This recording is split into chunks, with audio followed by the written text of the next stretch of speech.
The other things about naming and labelling, people have said, you know, should the word gang be used here?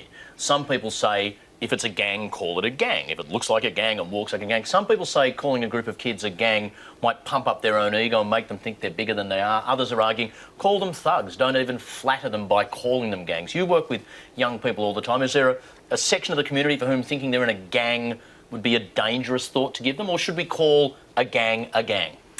Well, I think anytime you have inequality and a lack of opportunity, there is often gang activity. So throughout history, I mean, for the last 100 years we've been talking about this. America and England have a longer history with this gang idea.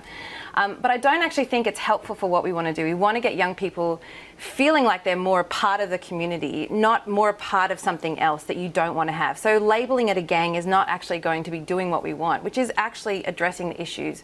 And like Nidal said, this is an issue for young Australians. Are these young people feeling included? Do they have the opportunities to go to school and get a job?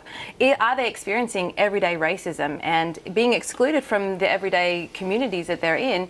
And if that's the case, we need to be addressing the root issues, like the Acting Commissioner said in Victoria today. This is not about a policing issue. This is about root causes, why these young people are feeling so isolated from their community. Some people hear you saying things like that and saying just encountering a little bit of racism on the streets doesn't give you the right to go and smash a jewellery shop and take everything inside. People have to be accountable for their actions when they're breaking the law. Absolutely, but as Nidal clearly said, is that if the Australian community is only seeing images of young South Sudanese people on television doing bad things, that when they see a young person coming into their shop, they're going to assume the worst because we're stereotyping them and we're calling them gangs and thugs. It's not helpful. We're not addressing the issue, and these young people actually need supports to be able to succeed like every other young Australian should have.